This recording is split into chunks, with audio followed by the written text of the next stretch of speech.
Top quality और consistent performance के लिए सिर्फ सिल्वर पंप्स एंड मोटर्स, नाम याद रखना।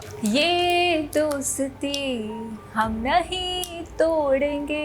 તમને થઈ રહ્યું હશે ને કે હું આજે ગુનેગારની કે પછી ગુનાની વાત કેમ નથી કરી રહી અને ગીત કેમ ગાઈ રહી છું? તો એટલા માટે કેમ કે આજે હત્યારો બીજું કોઈ નહીં પણ એક મિત્ર જ નીકળ્યો, જેને તેના એ જ મિત્રની હત્યા કરી દીધી, જેના માટે તેને એક સમયે આ ગીત ગાયું હતું. બાળપણની મિત્રતાને એક જ ઝાટકે પતાવી દીધી, પણ કેમ? નમસ્કાર, આજની ક્રાઇમ કહાની સાથે હું છું ખુશ્બુ પંડ્યા.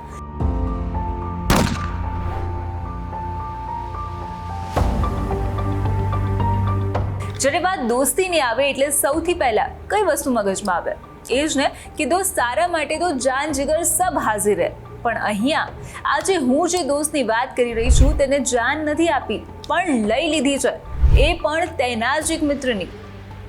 આ ઘટના ઘટી છે અમદાવાદના શાહપુરમાં, જે વહેલી સવારે એક વ્યક્તિને ઘાયલ હાલતમાં એક યુવક દેખાયો.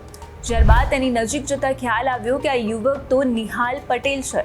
જે બાદ તેને હોસ્પિટલ પહોંચાડવામાં આવ્યો અને તેની ફેમિલીને પણ ઇન્ફોર્મ કરવામાં આવ્યું. પણ હવે સવાલ એ ઊભો થતો હતો કે આટલી ગંભીર રીતે અને જીવલેણ હુમલો નિહાલ પર કર્યો કોને?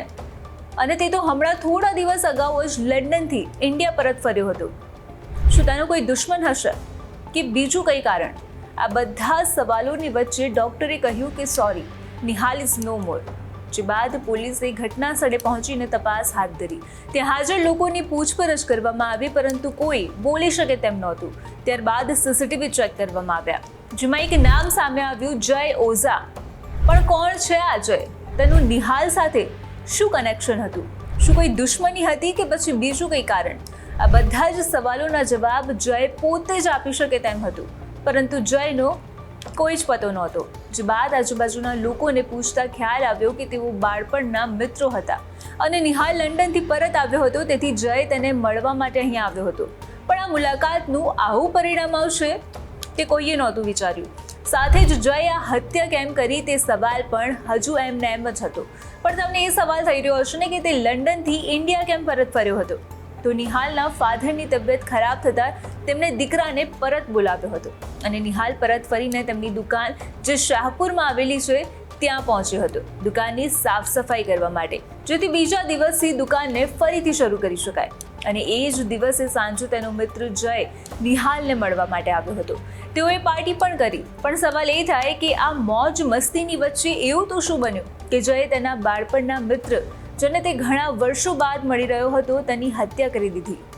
તો તેના પર જઈએ તે પહેલા પોલીસને એક કડી મળી કે જય મહેસાણા નજીક જોવા મળ્યો હતો અને ત્યાં ટીમે પહોંચીને જયની ધરપકડ કરી લીધી. જય સુધી પહોંચવામાં પોલીસને સમય લાગ્યો, કેમ કે જય નિહાલની હત્યા કર્યા બાદ હરિદ્વાર, રાજસ્થાન ભાગતો ફરતો હતો. પણ તે તેના ગામ મહેસાણા તરફ આવ્યો કે પોલીસે તેને ઝડપી પાડ્યો. જે બાદ જયની પૂછપરછ કરવામાં આવી કે તેને આ હત્યા કેમ કરી હતી. અમે રવિવારની સાંજે મળ્યા હતા, ભેગા બેઠા અને વાતચીત કરી. ત્યારબાદ મજાક મસ્તીમાં નિહાલે મારા મમ્મી પર વિભત્સ કમેન્ટ કરી, જે મારાથી સહન ન થઈ. મેં તેને રોક્યો પણ ખરા, પણ તે રોકાયો નહીં, જેથી અમારા વચ્ચે ઝઘડો થયો અને હું ત્યાંથી નીકળી ગયો. તો હવે સવાલ એ હતો કે જો જય ત્યાંથી નીકળી ગયો હતો તો આ હત્યા કરી કોને? પોલીસે વધુ કડકાઈથી પૂછપરછ કરી એટલે નિહાલે કબૂલ કર્યું. હું ઘરે પહોંચ્યો અને ઘરેથી છરી લઈને નિહાલ પાસે ગયો. અને ખબર નહીં કેમ પણ એ વખતે મને તેના પર એટલો ગુસ્સો આવી રહ્યો હતો કે મેં તેને મારી નાખ્યો. જે બાદ પોલીસે આગળની કાર્યવાહી હાથ ધરી. પણ હવે વાત એ હતી કે જયનો ગુસ્સો તેના પર એટલો હાવી થઈ ગયો હતો કે તેને તે પણ ન જોયું કે તે તેના જ મિત્રની હત્યા કરી રહ્યો હતો. તેના ગુસ્સા એક ફેમિલી પાસેથી તેમનો એકનો એક દીકરો છીનવી લીધો હતો.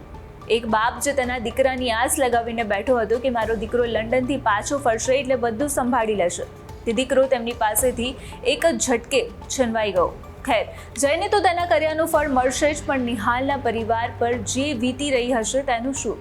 અને જયના પરિવારે પણ આવું ક્યારેય નહીં વિચાર્યું હોય કે તેમનો દીકરો આવું કોઈ પગલું ભરશે. ખેર, અત્યારે ક્રાઇમ કહાનીમાં બસ આટલું જ. આપણે ફરી મળીશું એક નવી કહાની સાથે. નમસ્કાર.